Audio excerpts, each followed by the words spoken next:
Hey there, and welcome back to the Business of Story. I'm glad you're here. I'm Park Howell, and I'm not only your host, but author of the new book, Brand Bewitchery: How to Wield the Story Cycle System to Craft Spellbinding Stories for Your Brand. You can grab your print or Kindle copy right now on Amazon. If you're considering how to step up the purpose in your organization to be a service to people and the planet before profits, then today's show is for you. By the way, more and more brands like Patagonia, Airbnb, Tesla, Interface, and others have proven that when you focus on people and the planet first, profits seem to take care of themselves. Today's guest knows this better than most.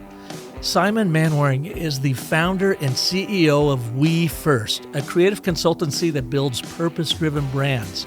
He is a member of the Advisory Council on Conscious Capitalism LA, the steering committee of the Business Alliance for the Future, and a fellow of the Royal Society of Arts in London. He contributes to The Guardian, Forbes, and Fast Company on purposeful branding and storytelling. Simon's book, We First: How Brands and Consumers Use Social Media to Build a Better World, is a New York Times, Wall Street Journal, and Amazon bestseller. Simon is a sought-after international speaker with engagements including the Cannes International Advertising Festival, Royal Society of Arts, South by Southwest, Conscious Capitalism, Necker Island with Sir Richard Branson, Sustainable Brands, and many, many more prestigious engagements. Prior to starting We First, Simon spent 15 years as an award-winning writer, creative director, and worldwide creative director at many of the world's top creative advertising agencies, including Saatchi & Saatchi, Wieden+Kennedy, and Ogilvy, working on brands like Nike, Coca-Cola, Toyota, and Motorola. He has received over 60 awards at major advertising festivals, including the Cannes Advertising Festival, as I mentioned earlier, the One Show, and the Clios, among many others. Today, we will explore what does it really mean to be fulfilled in your position in business. How will purpose-driven brands get us through this madness that we're all living in right now? And the three essential questions you can ask yourself right now to define your purpose and the purpose of your brand. So are you ready? Please welcome to the show, Simon Manwaring of We First. Simon, welcome to the show. Thank you so much. Appreciate it. You know, this has been about 10 years in coming for me. I was first introduced to you and your work at Sustainable Brands in 2011, and I believe that was the year that you had launched your book, We First.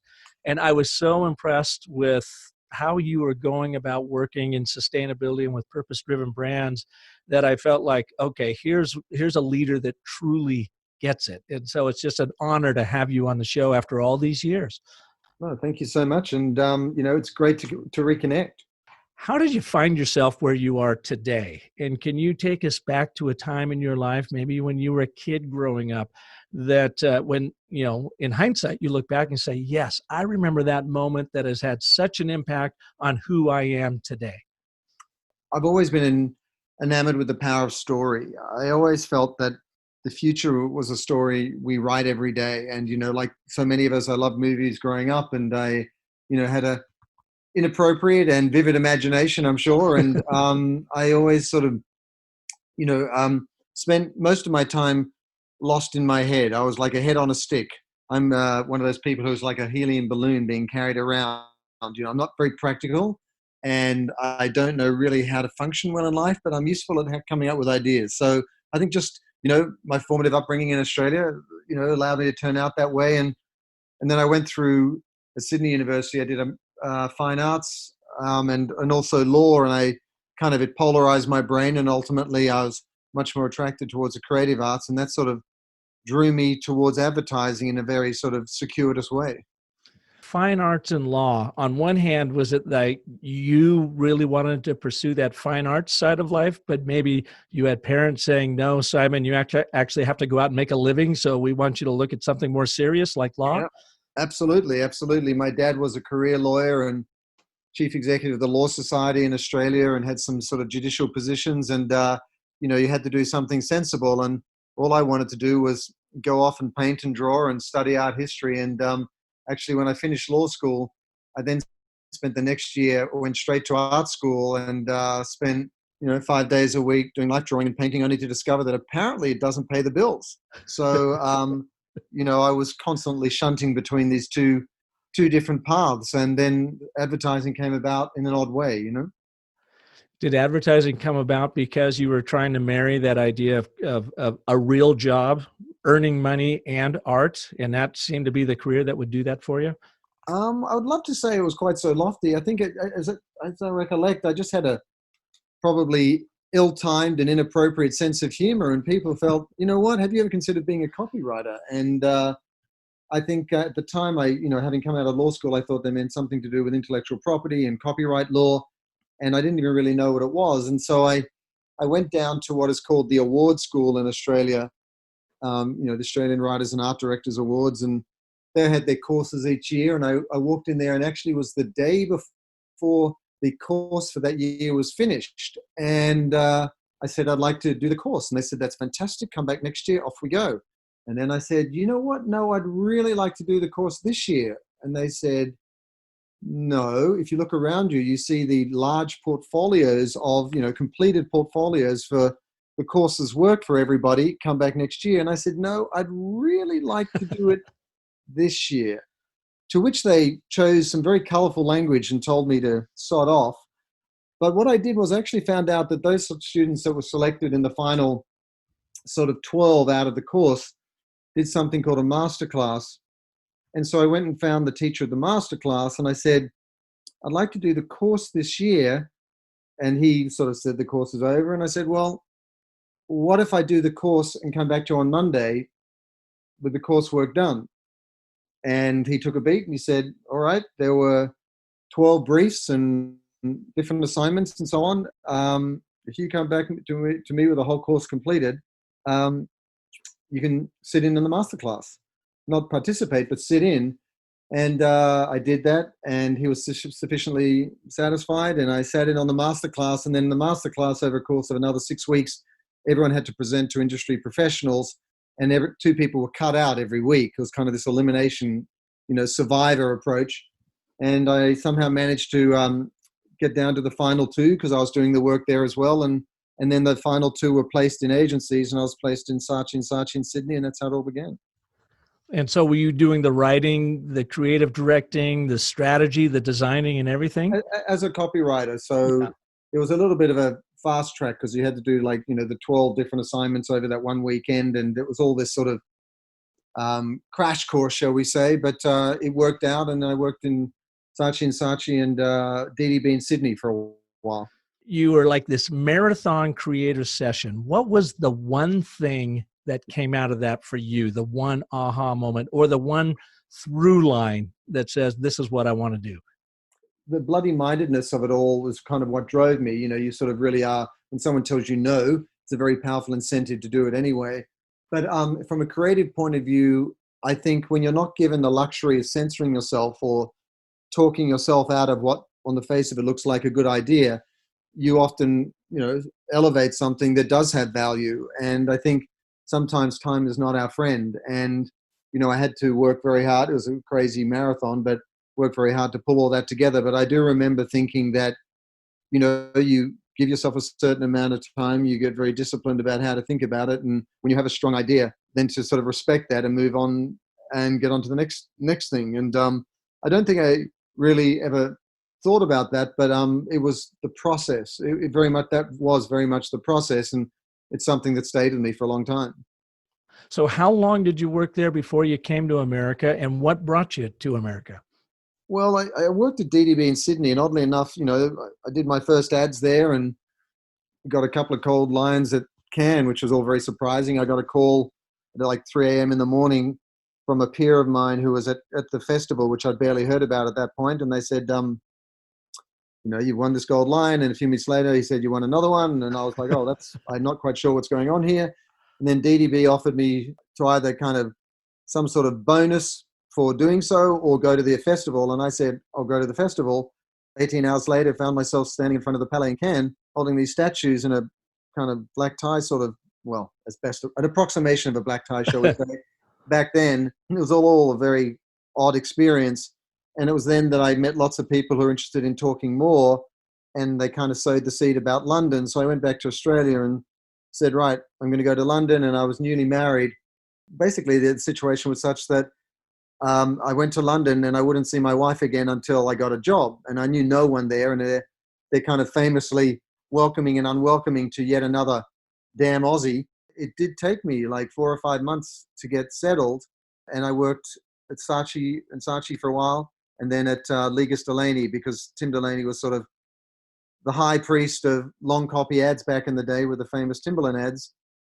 And it was great training and mildly terrifying on a daily basis.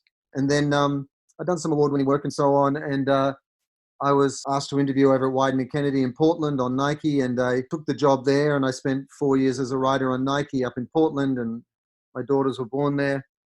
Then after, 4.5 years of London in the rain, and then another 4 years in Portland, In the rain. my Australian wife said, I've got 2 young children who can't play outside. I'm going to LA. Feel free to join me. And in my wisdom, I went with her, and I took over as worldwide creative director of Motorola. So it was interesting to go from being kind of a creative at Wieden & Kennedy to worldwide creative director on a very large global account for Ogilvy, which is a wonderful agency, but a different animal to a Wieden & Kennedy. And so I did that for a few years, and then, spending far too much time on planes and jumping around and ordering whatever, whenever in W hotels, I sort of decided I wanted to be around my family more and be a part of them growing up. And so I went freelance, and that sort of was my last staff job. And I can imagine, you had said earlier, you described your brain as untimely and inappropriate at times. Yeah, sure. And I imagine that doesn't play so well in Motorola. No, it didn't actually. Wieden is a great place. The work always comes first, and there's sort of an informal saying in there where you never get fired for being an asshole, pardon the French, because it's all about the work. But I came in, and, to go, normally you work your way up through the hierarchy, and to go straight to kind of that sort of a position, being in charge of a global account with my partner at the time, my art director partner called Philip Squire, you suddenly had to be very respectful, as is appropriate for that sort of a role. So I'd come in and crack my Aussie jokes, and then I'd get those looks like, wow, he's not going to last long. So, so I reined that in very, very quickly, because I hadn't really been used to the kind of corporate environment, having been in London and then Wieden, where it's very much about the creativity first.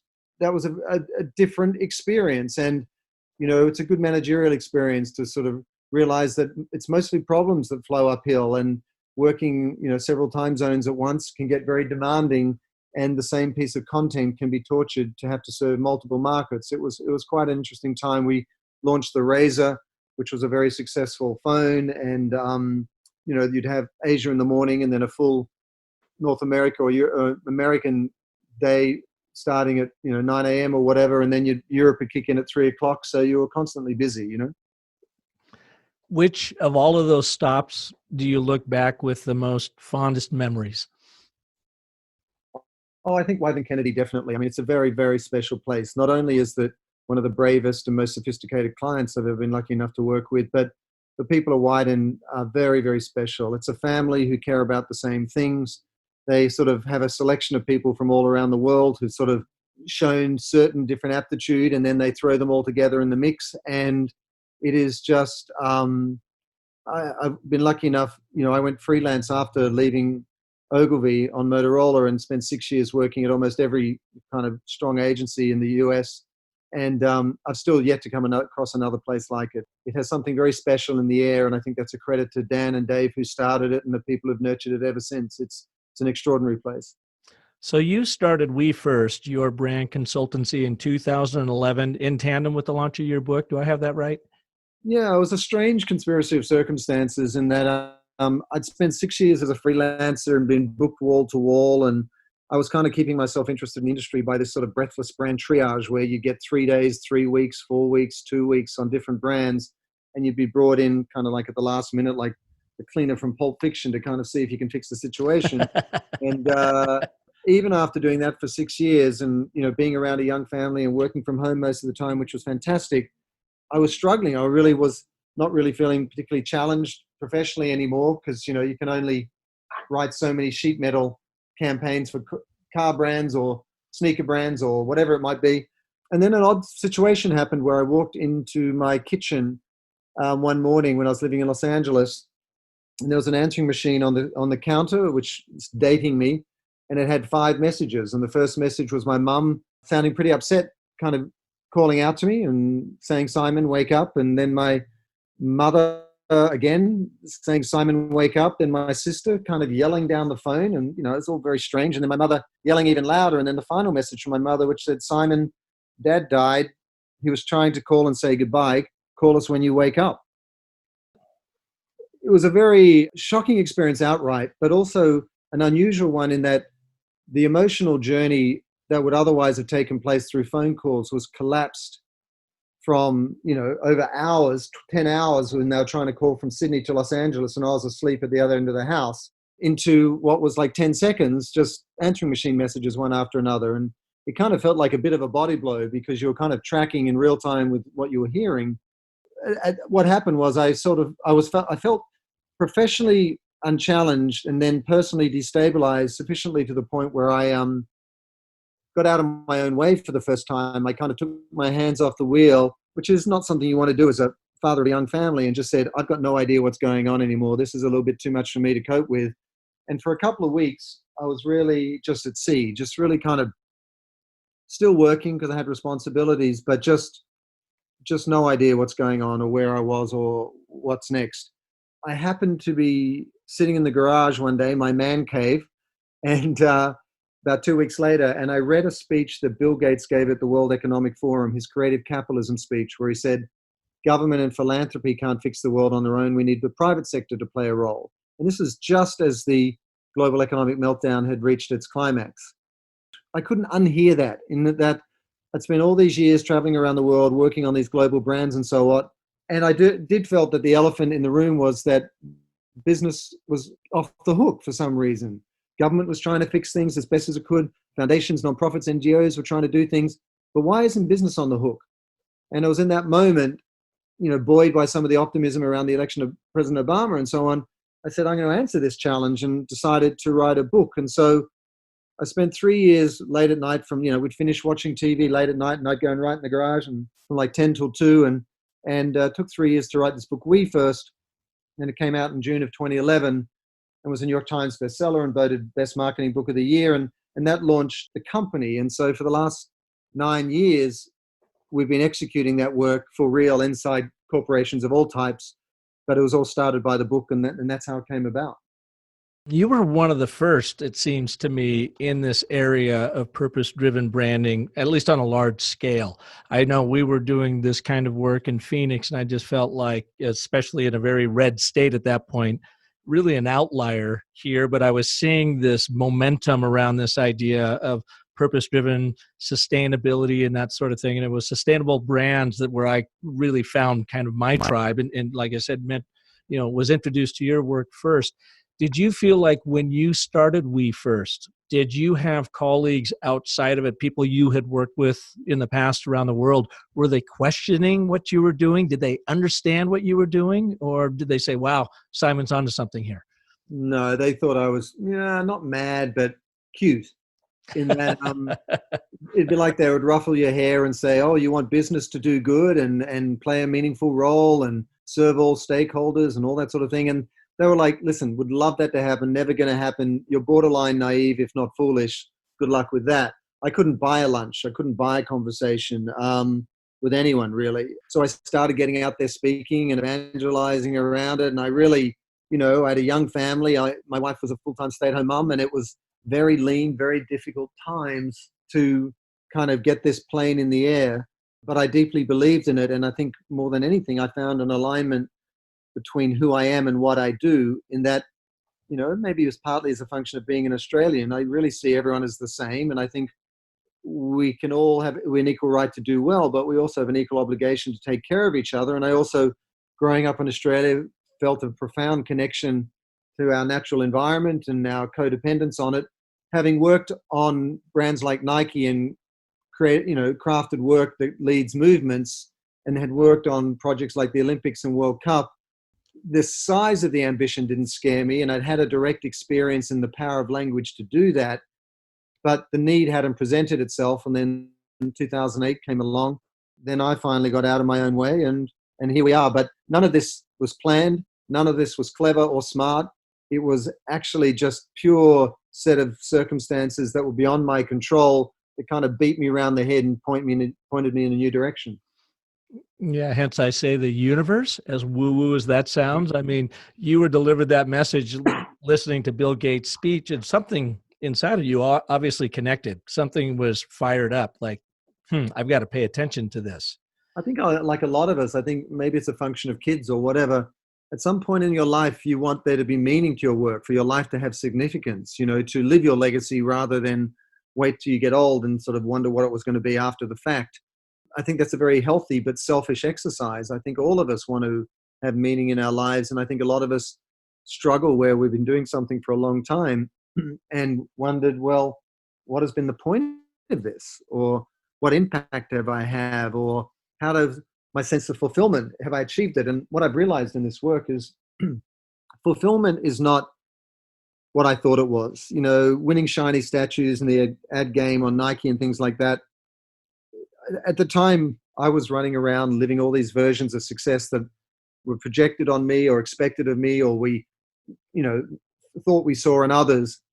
And I've come to realize that fulfillment is very real, but it's not an outside-in job. It's not something you get from an award, a recognition, a compliment from somebody. It's an inside-out job. You fulfill yourself up by what you give to others. It's equally selfish, but it's much more effective in that if you genuinely commit yourself to a life of service, whatever that looks like, whatever the skill sets, whatever shape or form that takes, you actually find that sense of fulfillment we all deserve through the contribution you make to others.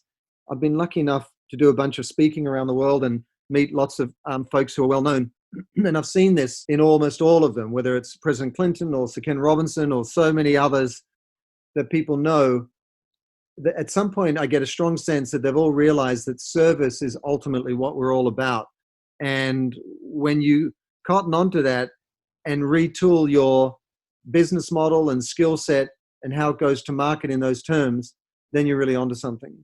I'm just making copious notes as we go here. This is great. That couple quick questions for you. That this is going to be completely self-serving to me at this point, because I am just about ready to get my book out in June, and it's not taken me 3 years. It's taken me like 7 years. And I wrote it when I was transitioning out of Parking Company, my ad agency here, into purely business of story. And I'd already been experiencing and kind of experimenting, I should say, with storytelling and purpose-driven brands. And we had some success with it.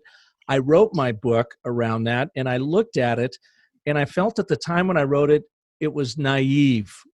Yeah, it reflected maybe my naivete in some of the things I was doing. So I spent the next 5 years, Simon, practicing these techniques and then rewriting my book, which I tackled about 1.5 years ago, a full year of rewrite, and I'm finally getting it out. One of the things that I experience in doing that, you write yourself into a corner of, oh, wait a minute, I have totally drunk my own Kool-Aid. I'm not sure this works. Or just self-doubt creeps into it. So my question for you is, in the 3 years you were writing We First, and you were making this significant transition in your professional career, did you ever have those moments when you look at it and go, this is nice, but no one's going to buy into it? Or am I really onto something here? No, absolutely. I was sitting there in a tired old dressing gown in a garage, writing about a tired old dressing gown. Yeah. Is that the wrong term? I don't know. What's a dressing gown? Oh, a dressing gown, like a bathrobe. There you go. Oh, okay. I was picturing you in, I don't know, women's clothing. No, a bathrobe. In Australia, we call it the dressing gown. Okay, I'm with you. I'm glad after 20 years in the States, I've still got a few hangover words there. That's good. But sitting there with a cold cup of tea, writing a book that would bore the tears out of anybody about a sustainable vision of capitalism. So, I thought and I'm sure my wife thought I was a bloody idiot. I had no idea. I have to share that, the success of the book is in some ways an expression of the book. And what I mean by that, and one other comment is, I don't think people, when they write a book, know what they're writing about until they finish writing the book. I think we write a book to work out what we want to write a book about, because we're externalizing ourselves. So I think, the journey is one of revelation for ourselves. And, I think by the time we've finished writing a book, that's when really we've kind of surfaced up the themes that are so important in our lives. So I think it's a discovery process for the author, not just the reader. That put aside, it was about 3 weeks out from the book coming out. Yeah, 21 days. And someone had reached out to me to do a talk at what then was this funny old thing called a TEDx event. And I think it was the third TEDx. There was the first one somewhere, then there was New York, and then there was San Francisco. And they said, would you speak? And I said, sure, because I didn't really have any way to launch the book.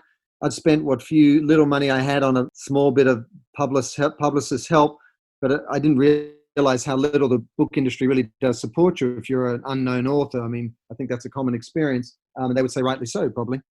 What I did was I sort of asked myself, I sat there and thought, oh my God, I've got this book. What the hell am I going to do? And I'm so tired, and you're finishing final edits or whatever it is.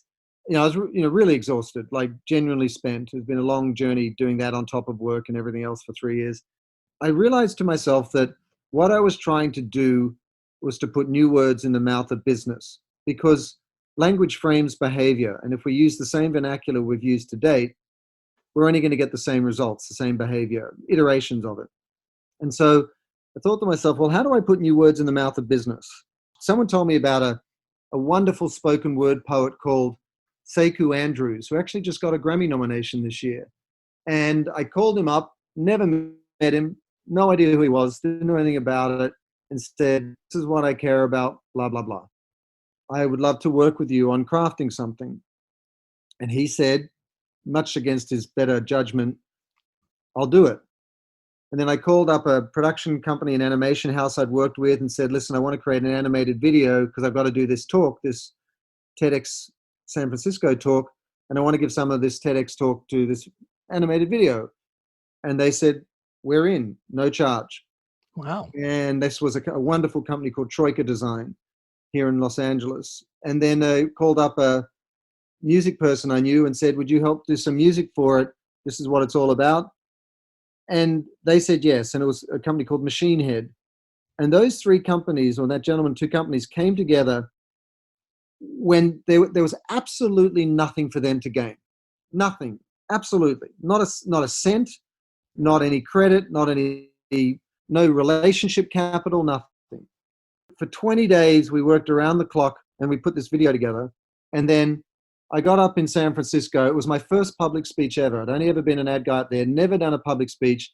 And it was at the Yerba Center on the same speech that Steve Jobs does his iPhone presentations. So I'm like terrified, just like clinically terrified. And there's like 1,500 people. And funnily enough, the woman before me who spoke was paralyzed from the neck down, Heather, an Australian woman. I think it was Boston Robotics or somebody had built her an exoskeleton and she walked for the first time.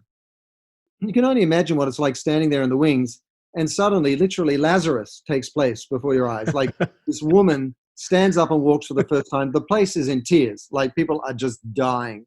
And you get to follow this. And I get to follow that. And as she walks off stage, she wishes me good luck. And, she's a fantastic, fantastic woman.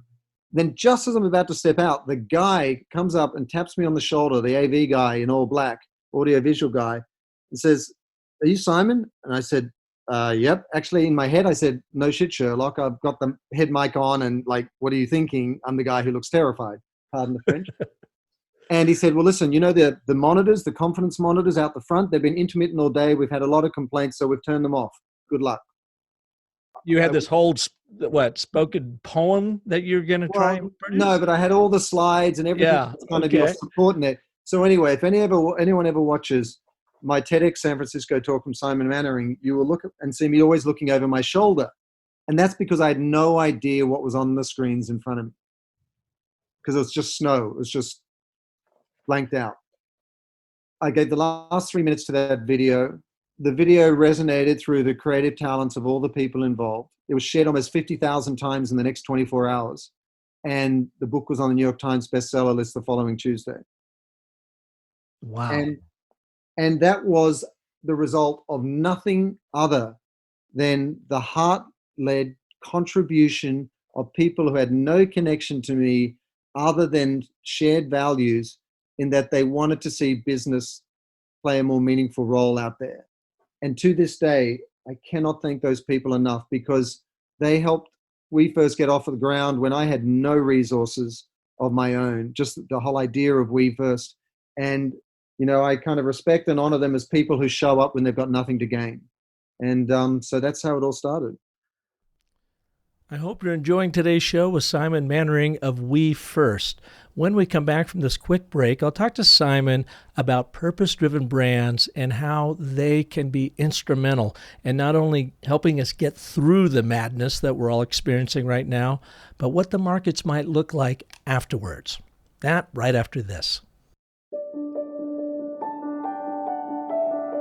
What does your brand stand for? If you don't stand for something beyond just making money, then you won't stand out. Adelante Healthcare, for instance, stands for providing sustainable healthcare for all. Their singular purpose, as developed with its CEO at the time, Aveen Sethi Tafoya, has led to 600% growth for the organization. Bright Auto Partes, a used car dealership in Quebec, Canada, specializes in helping credit-challenged buyers repair their credit with the purchase of a vehicle. Their purpose? They provide you with a vehicle to financial freedom. Its founder, Andre Martin Hobbs, says they have quadrupled their growth by religiously following their purpose-driven brand story. Jennifer Russo, a communications veteran with global experience, landed her ideal job as the Director of Corporate Communications for Banner Health here in Arizona so she could remain at home with her 2 boys while making a significant impact in the lives Banner serves. Her personal purpose-driven brand story is that of being the kinetic communicator, leveraging the power of diversity and inclusion in the workforce. What do they all have in common? They each crafted their purpose-driven brand stories using the proven story cycle system. Now you can too by using my new book as your guide. It's called Brand Bewitchery: How to Wield the Story Cycle System to Craft Spellbinding Stories for Your Brand. And it's available now in print and Kindle form on Amazon. Brand Bewitchery not only guides you through my proven story cycle system to reveal your purpose-driven brand story, but in it, I teach you 3 proven narrative frameworks so you know how to tell it with tremendous impact. Brand Bewitchery is the ideal complement to my online course that you can take right now too at businessofstory.thinkific.com. My job as the world's most industrious storyteller is to help you excel through the stories you tell. And that starts by defining what you stand for so that you will stand head and shoulders above your competition as the go-to resource for your customers. So order your copy of Brand Bewitchery now and start telling your story on purpose.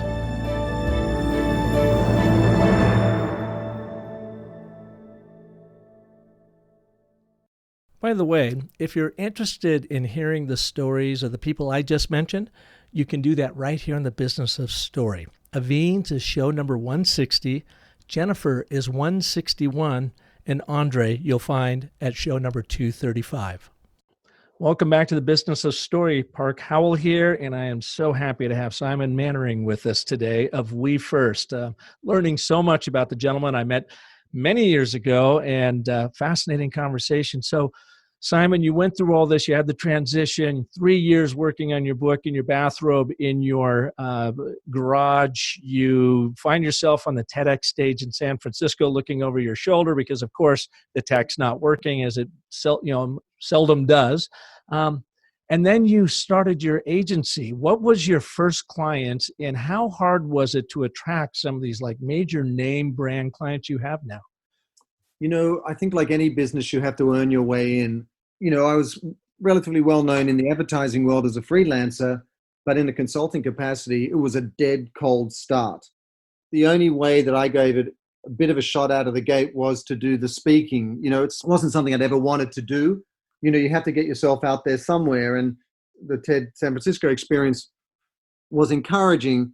And because the book did well, you get out there and start speaking. And so first clients were small brands, some nonprofits, some foundations, because at that point, people pigeonholed doing good as a sort of nonprofit exercise, or at best a corporate social responsibility exercise, rather than something that is fundamentally purposeful. And as I wrote in my book in 2011, the future of profit is purpose.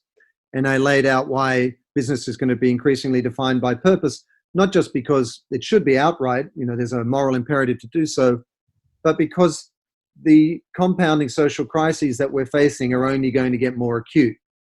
And so you asked me about what I think the future of purposeful brands looks like. Well, I think we're in for some pretty sobering times, in as much as all of these issues, climate crisis, loss of biodiversity, acidification of the oceans, plastics in the oceans, all of these are individually enormous in their own right. But together, this is a seismic shift in the relationship between humanity and the planet, and by extension, what that means for business. And so I see a hockey stick of expectation coming, where the luxury we currently have right now as to how far and how fast we change as brands is going to be torn out of our hands rudely, because there's going to be a lot of challenges, like we've seen with the floods in Venice, the fires in California, the fires in Australia, that constantly challenge us to look at the way we're conducting our lives and force scrutiny on business as to the way they're showing up, to the way that companies are showing up and the impact they're having. And so the coronavirus, which is currently underway, is a dramatic example of one of two things. One, how quickly and dramatically life can change when there are forces far greater than ourselves at work, that really don't care what we think, don't care who's in control, don't care who has how much money, and don't care where the power is sort of, concentrated. The second thing is, in a negative sense, to some degree, it's showing you the power of a movement, in as much as the way that information, but also to some degree misinformation, has been spread around the virus, some helpful, some unhelpful. It shows you the dynamics that a brand can leverage in a positive sense if they're trying to build a positive movement. And you see this with, Starbucks and what they've done with around Shared Planet, or Airbnb, what they've done around universal belonging, or Patagonia, what they've done around responsible consumption. I deeply believe that the most iconic brands of the future will be those with the greatest social impact, not because we're all suddenly got a conscience, but because the issues we're going to be solving for are just so dramatic and will require a total reprioritization of what we're thinking and how we behave. And to that point, I'll just share one other thing. I mean, you've got the CEO of the largest hedge fund in the world, BlackRock, Larry Fink, doing an annual letter each year. And he said a lot of similar things to what I'm saying right now. But most recently, about a month ago, he released his third annual letter, and he said he sees a fundamental restructuring of the capital markets coming, because investors are only going to put their money in companies that are prepared for the reality of the future we're going to face. So how are you going to invest in a bank whose livelihood turns on a 30-year mortgage if houses aren't going to last 30 years? Or how are you going to invest in infrastructure companies when, plumbing and sewage and bridges aren't built to withstand, climate change and its consequences? So I think this is a new day.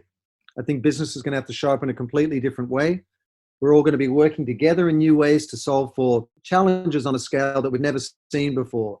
It's easy to say that in theory, but look at the virus right now and its ability to really almost overnight transform human behavior on a global scale.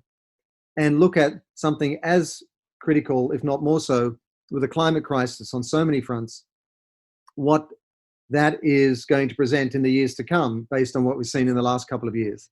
So not to be all doom and gloom about it, but I think it's naive not to look at the marketplace with clear eyes and prepare yourself to have a positive impact so you can be successful.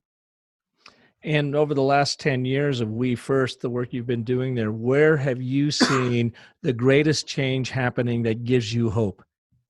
Well, I'm a tireless optimist, otherwise I wouldn't have started the company and kind of had the up and down journey that every entrepreneur does. And and, persisted with that same bloody mindedness I talked about at the top. But I believe in the fundamental good nature of humanity.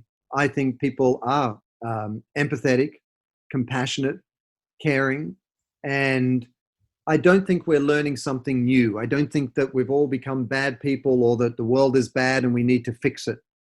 I think we need to remember what we forgot.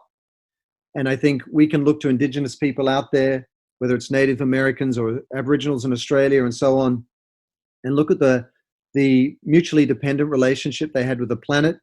Look at the way they treated each other, which was sort of road tested over hundreds of years.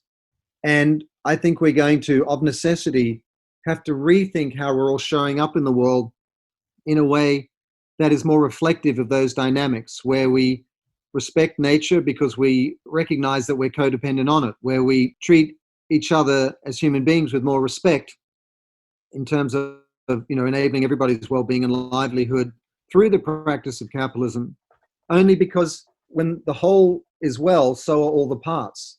Because right now, we see a lot of parts taking care of themselves and the whole is falling apart. I'm an optimist because of the fundamental, human nature, and also because I think we have it within us to remember what we forgot. Final question for you then, Simon, for listeners out there that are thinking about it. It could be a solopreneur, it could be a very large corporation trying to understand and figure out their purpose that is true to them, but then they can also go out and build, movements upon. What do you recommend to them? How do they go about doing that? Well, the truth is it's hard to read the label from inside the jar. It's hard to see yourself from inside yourself. And you need to externalize yourself. And I actually found writing the book was the only way I could do it. I had to get it out of me because I couldn't see it like anybody else. I was like, I don't know what I care about, But when we do our work with companies of all types, the number of questions we ask, I'll share 3 of them. One is identify what your enemy is. What is your enemy? If you're struggling to identify specifically what you're for, start with what you're against. So what is your enemy? In my case, my enemy is the me first mentality that led to 2008, where a small minority only took care of themselves to the extent that it really compromised everyone else's well-being. The second is, what are you the only of? There's only one person like you. There's only a team like yours. There's only one product in one marketplace at any one time like yours. What are you the only of? And then thirdly, when you're at your best, what are you doing? When you're at your best, what are you doing that day when you just crush it? What is that? And when you start to answer questions like that, what's unique and authentic about you shows up, and you can distill that into your purpose. And once you have that purpose, it can inform everything you do. And it will allow for that alignment between who you are and what you do. And in my experience, without getting woo-woo, that's when serendipity shows up. That's when the people who are going to enable your success show up. And again, it all points back to this idea that when you're of service, you find the fulfillment by what you give to others, and people show up to make that possible. So well said. Thank you, Simon. I so appreciate you being on the show today. This has been absolutely fascinating for me. I know our listeners will love it. Well, I appreciate everyone listening. And, you can see a little bit more about WeFirst at wefirstbranding.com. All we're trying to do is be a strong voice in this choir of change. And I encourage everyone who's listening to do service to themselves by identifying how they can show up in a way that will make their time and their contribution most meaningful. We need it more than ever, and there's a lot of urgency around it, and it's the most fulfilling thing you can do. And that really underscores the whole brand of We First, right? Exactly. Well, thank you, Simon, and thank you all for listening to this edition of The Business of Story. If you like what you heard, definitely buy his book. If you don't have it, it needs to be a critical part of your library. And then share this episode with your colleagues and your friends as you're thinking about what your purpose is, or how can you and your brand make a greater contribution in the world. If I can be of service to you, visit me over at businessofstory.com and check out our new online course there that will help you dial in your brand story while also teaching you storytelling techniques. Join me again next Monday when I'll have another amazing story artist here for you like Simon. And until then, remember that the most potent story you will ever tell is the story you tell yourself. So make it a great one. Thanks for listening.